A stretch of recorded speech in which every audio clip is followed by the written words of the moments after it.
అప్పిచ్చువాడు వైద్యుడు ఎప్పుడు నెడతెగక పారు నేరును ద్విజుడున్ చొప్పడిన యూరనుండుము చొప్పడకున్నట్టియూరు చొరకుము సుమతి. ఈ పద్యాన్ని మరొకసారి పాడుకుందాం.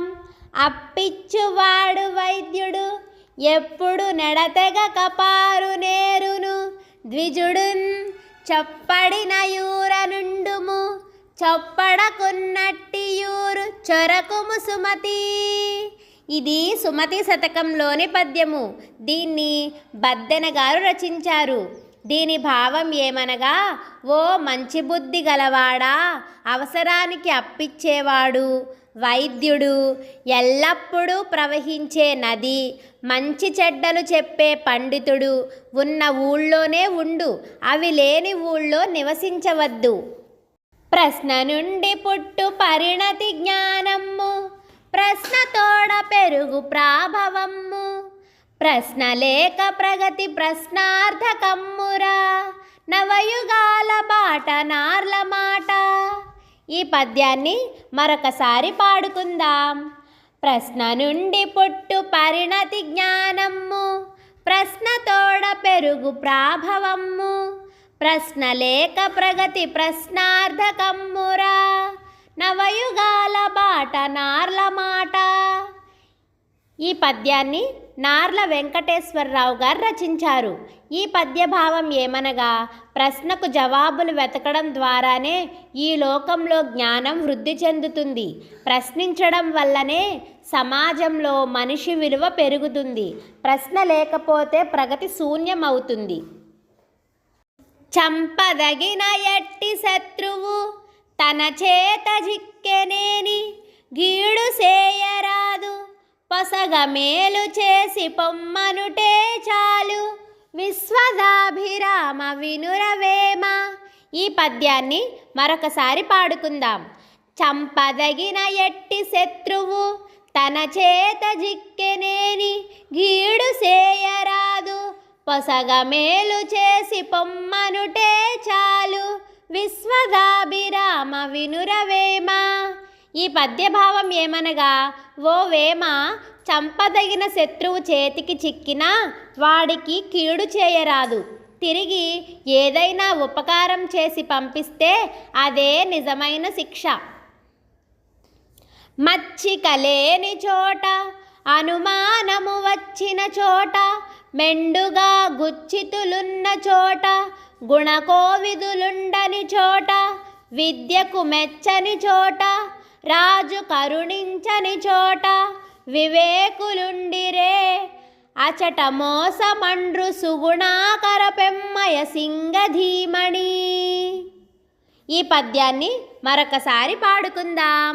మచ్చిక లేని చోట అనుమానము వచ్చిన చోట, మెండుగా గుచ్చితులున్న చోట, గుణకోవిదులుండని చోట, విద్యకు మెచ్చని చోట, రాజు కరుణించని చోట, వివేకులుండిరే అచట మోసమండ్రు సుగుణాకర పెమ్మయ సింగధీమణి. ఈ పద్యభావం ఏమనగా, చొరవ లేని చోట, సందేహం ఉన్న చోట, చెడ్డవాళ్ళు ఎక్కువగా ఉన్న చోట, గుణం తెలుసుకునే పండితులు లేని చోట, విద్యను మెచ్చుకోని చోట, రాజు దయలేని చోట, వివేకం కలిగిన వారు ఉన్నట్లయితే వాళ్లకు హానియే కలుగుతుందని పెద్దలు చెప్తారు. నిజము మీద భూమి నిలబడియుండును, సత్యవాక్కు వలన జనత నడుచు, సత్యమొకటి పాప సంహారమును జేయు, కాళికాంబ హంస కాళికాంబ. ఈ పద్యాన్ని మరొకసారి పాడుకుందాం. నిజము మీద భూమి నిలబడియుండును, సత్యవాక్కు వలన జనత నడుచు, సత్యమొకటి పాప సంహారమును జేయు, కాళికాంబ హంస కాళికాంబ. ఈ పద్యభావం ఏమనగా, నిజం కలకాలం భూమి మీద నిలబడి ఉంటుంది, సత్యవాక్కు వల్లనే జగతి నడుస్తుంది, సత్యాన్ని ఆచరిస్తేనే పాపాలన్నీ నశించిపోతాయి. ఒరులేయవియొనరించి నరవర యప్రియము తన మనంబునకగు దానరులకు నవిసేయకునికి బరాయడము పరమధర్మ పదములకెల్లన్. ఈ పద్యాన్ని మరొకసారి పాడుకుందాం. వరులేయవియొనరించిన నరవర యప్రియము తన మనంబునకగు దానరులకు నవిసేయకునికి బరాయడము పరమధర్మ పదములకెల్లన్. ఈ పద్యాన్ని తిక్కన గారు రచించారు. ఈ పద్యభావం ఏమనగా, ఓ రాజా, ఇతరులు ఏ పని చేస్తే తన మనస్సుకు బాధ కలుగుతుందో ఆ పని తిరిగి తాను ఇతరులకు చేయకుండా ఉండడమే అన్ని మార్గాల్లోనూ గొప్పది. నీతియే మూలము విద్యకు నీతియే పురుషార్థతత్వ నిర్ణాయకమున్. నీతియే భూత ప్రీతియు నీతియుతుండెప్పుడొందు నియత పదంబున్. ఈ పద్యాన్ని మరొకసారి పాడుకుందాం. నీతియే మూలము విద్యకు నీతియే పురుషార్థతత్వ నిర్ణాయకమున్. నీతియే భూత ప్రీతియు నీతియుతుండెప్పుడొందు నియత పదంబున్. ఈ పద్యాన్ని ఏటుకూరి వెంకట నరసయ్య గారు రచించారు. ఈ పద్యభావం ఏమనగా, విద్యకు నీతియే ఆధారం.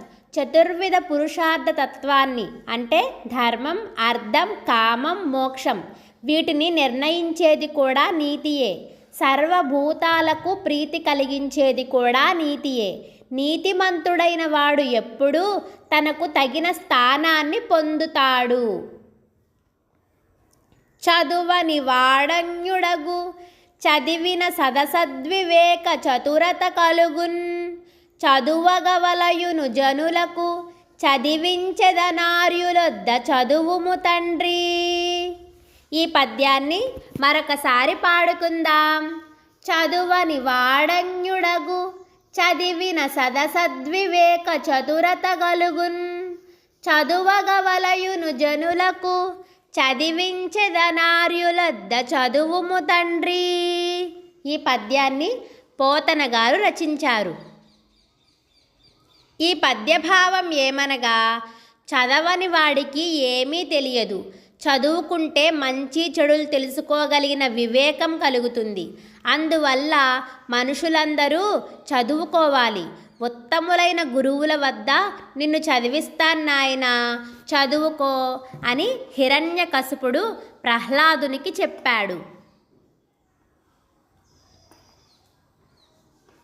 తరువుల తిరస ఫలభార గురుతగాంచు నింగివ్రేలుచు నమృతమసంగు మేఘుడుద్దతులుగారు బుధులు సమృద్ధి చేత జగతినుపకర్తలకునిది సహజ గుణము. ఈ పద్యాన్ని మరొకసారి పాడుకుందాం. తరువుల తిరస ఫలభార గురుతగాంచు నింగివ్రేలుచు నమృతమసంగు మేఘుడుద్దతులుగారు బుధులు సమృద్ధి చేత జగతినుపకర్తలకునిది సహజ గుణము. ఇది భర్తృహరి సుభాషితం. ఈ పద్యభావం ఏమనగా, చెట్లు నిండుగా రసం ఉన్న పండ్ల బరువుతో వంగిపోతాయి. ఆకాశంలో ఆధారం లేకుండా వేలాడుతూ మేఘుడు అమృతం వంటి నీటిని వర్షం ద్వారా ఇస్తాడు. నిండుగా సంపద ఉండడం చేత పండితులైన వారు అహంకారం పొందరు. ఈ లోకంలో ఉపకారం చేసేవారికి ఇది సహజ లక్షణం.